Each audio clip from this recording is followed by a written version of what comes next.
بسم اللہ الرحمن الرحیم۔ معزز ناظرین، میں میاں محمد حسن ایڈوکیٹ ہوں اور آپ کو اپنے یوٹیوب چینل لیگل اوپینین میں ویلکم کرتا ہوں۔ آج کا ہمارا ٹاپک ہے کورٹ میرج۔ آج کے ٹاپک میں ہم ڈسکس کریں گے کہ کورٹ میرج کس طرح کی جاتی ہے، کورٹ میرج کرنے کے لیے کون کون سے ڈاکومنٹس چاہیے ہوتے ہیں اور کن کن چیزوں کی ضرورت ہوتی ہے۔ ناظرین، یہ ایک علیحدہ ڈسکشن ہے کہ کورٹ میرج کرنے والے افراد کی حوصلہ افزائی ہونا چاہیے یا ان کی حوصلہ شکنی ہونی چاہیے۔ یہ ایک الگ ٹاپک ہے، اس کے منفی پہلو بھی کافی زیادہ ہیں اور اس کے کچھ مثبت پہلو بھی ہیں، لیکن چونکہ یہ ایک علیحدہ ٹاپک ہے، اس کو ہم کسی علیحدہ ویڈیو میں ڈسکس کریں گے۔ آج ہم نے دیکھنا ہے کہ اس کا پروسیجر کیا ہے۔ تو کورٹ میرج میں اس طرح نہیں ہوتا کہ عدالت جو ہے وہاں پہ کیس دائر کیا جائے اور کورٹ میں جا کے پرمیشن لی جائے، یا لڑکی جو ہے وہ یہ کیس دائر کرے کہ میں نے میرج کرنی ہے اور عدالت اس کو اپروو کرے یا جو ہے وہ اس سے ریفیوز کرے۔ اس طرح کی کوئی بات نہیں ہوتی۔ اس میں صرف یہ ہوتا ہے کہ نکاح عام طریقہ کار کے مطابق ہی کیا جاتا ہے۔ رجسٹرار جو ہوتا ہے اس کو بلایا جاتا ہے، وہاں پہ اندراج کیا جاتا ہے۔ اس کو کورٹ میرج اس لیے کہتے ہیں کہ عام طور پر اگر فریقین لڑکا اور لڑکی آپس میں نکاح کر لیتے ہیں تو پھر بعد میں جب لڑکی پر اس کے والدین کا کوئی پریشر پڑتا ہے تو پھر بعض اوقات وہ ان کی کسٹڈی میں جانے کے بعد مجبور ہو کر یا خوف سے وہ اپنے پہلے والے جو اس کا اسٹیٹمنٹ ہوتا ہے اسے ریزائن کر جاتی ہے، اس سے مکر جاتی ہے اور پھر وہ اسٹیٹمنٹ دیتی ہے کہ جی میں نے جو نکاح کیا تھا اس پر تو جو میں نے سگنیچر کیے تھے یا نشان انگوٹھا لگایا تھا وہ گن پوائنٹ پہ مجھ سے کروائے گئے تھے، مجبور کر کے یا تھریٹ کر کے۔ اس لیے پھر جب فریقین جب کورٹ میرج کرنا چاہتے ہوتے ہیں تو پھر کسی وکیل کے ساتھ کانٹیکٹ کرتے ہیں اور وکیل صاحب کسی طریقے سے بچی کا اسٹیٹمنٹ کورٹ میں جو ہے وہ اسٹیٹمنٹ کرواتے ہیں۔ کسی طریقے کا مطلب یہ ہے کہ ایز سچ کیس نہیں کیا جاتا کہ اس نے شادی کرنی ہے۔ عام طور پر پرائیویٹ کمپلینٹ یعنی استغاثہ فائل کیا جاتا ہے، جس میں لڑکی کے بھائی یا اس کے والدین یا اس کے عزیز و اقارب کو فریق مقدمہ بنایا جاتا ہے اور نکاح کرنے سے پہلے اس کا اسٹیٹمنٹ کروایا جاتا ہے یا پھر نکاح کرنے کے فوراً بعد اس کا اسٹیٹمنٹ کروا دیا جاتا ہے، جس میں وہ یہ اسٹیٹمنٹ دیتی ہے، وہ استغاثے کی کہانی جو ہے اس کو بیان کرتے ہوئے جو کہ فرضی بنائی جاتی ہے، لیکن بعد میں وہ اسی کہانی میں ایکچولی مقصود جو ہوتا ہے وہ اس کا یہ اسٹیٹمنٹ لینا ہوتا ہے کہ اس نے اپنی آزاد رضامندی سے بغیر کسی کے تھریٹ کیے ہوئے اپنی جو ہے وہ آزادی کے ساتھ اس نے نکاح کیا ہے یا وہ نکاح کرنا چاہتی ہے، اور اس کے والدین جو ہیں وہ اس پر رضامند نہیں ہیں اور اس کا یہ اسٹیٹمنٹ ہوتا ہے کہ چونکہ میں عاقلہ ہوں، بالغہ ہوں اور مجھے اپنے فیصلے کرنے کا خود حق حاصل ہے، اس لیے میں اپنی ذات رضامندی سے فلاں شخص کے ساتھ جو ہے وہ شادی کرنا چاہتی ہوں۔ جب اس کا یہ اسٹیٹمنٹ آ جاتا ہے تو پھر بعد میں اگر کوئی پرابلم کریٹ ہو تو پھر وہ لڑکی یہ نہیں کہہ سکتی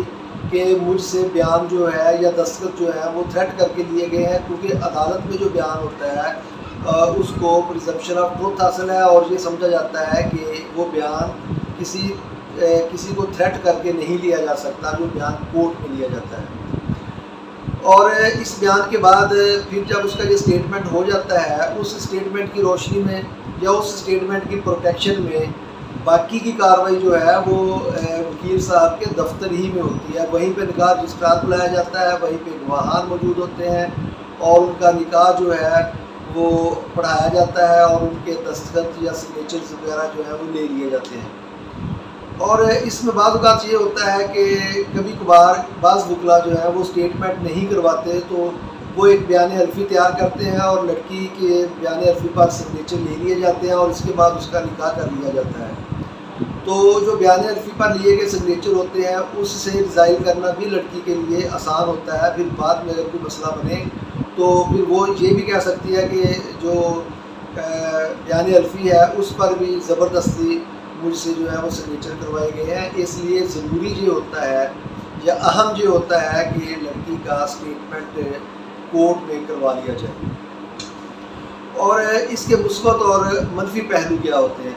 اس میں عام طور پر جو اس کے مثبت پہلو ہیں وہ یہ ہے کہ بعض اوقات یہ ہوتا ہے کہ کچھ فریقین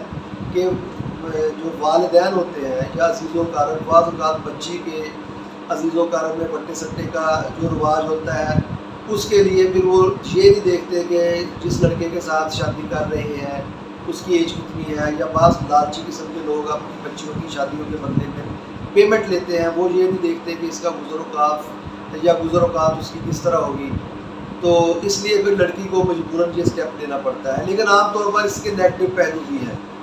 وہ یہ ہے کہ لڑکی جو ہے وہ چونکہ جذباتی اس ایج میں جذباتی فیصلے جو ہے وہ نوجوان کرتے ہیں، والدین کی رضامندی کو جو ہے وہ پس پشت ڈال دیا جاتا ہے، جو لڑکی جو ہے وہ اپنی مرضی سے جذباتی فیصلے کرتی ہوئی کوئی ڈیسیژن لے لیتی ہے، والدین جو ہوتے ہیں وہ اپنی اولاد کی بہتری کے لیے سوچتے ہیں اور وہ انہوں نے زیادہ زندگی گزاری ہوتی ہے، وہ فیصلہ کرنے میں زیادہ جو ہے وہ سینس رکھتے ہیں، اس لیے اس طرح کے جو فیصلے والدین کی رضامندی یا بڑوں کی رضامندی کے خلاف کیے جاتے ہیں ان میں زیادہ تر جو ہے وہ نقصان اٹھانا پڑتا ہے، اور کورٹ میرج کی جو شادیاں ہوتی ہیں اسی لیے وہ زیادہ تر کامیاب نہیں ہوتی، کچھ کامیاب ہوتی بھی ہیں لیکن زیادہ تر جو ہے وہ پھر بعد میں کامیاب نہیں ہوتی۔ اور اس میں اس کی حوصلہ افزائی اس طرح ہوئی ہے کہ پرویز مشرف کے دور سے پہلے عام طور پر اگر اس طرح کا کوئی اسٹیپ لیا جاتا تھا تو لڑکی والے جو ہیں وہ لڑکے کے اوپر اور اس کے عزیز و اقارب کے اوپر عام طور پر وہ مقدمہ وغیرہ درج کروا دیتے تھے، اغوا کا پرچہ ہو جاتا تھا، اور پھر اس ڈر سے، مقدمے کے ڈر سے لوگ اس طرح کا اسٹیپ لینے سے پہلے متعدد بار سوچتے تھے۔ لیکن پھر آہستہ آہستہ جو ہے وہ چونکہ اب فیملی جو جتنے بھی فیملی کورٹ سے متعلق قوانین ہیں ان میں عام طور پر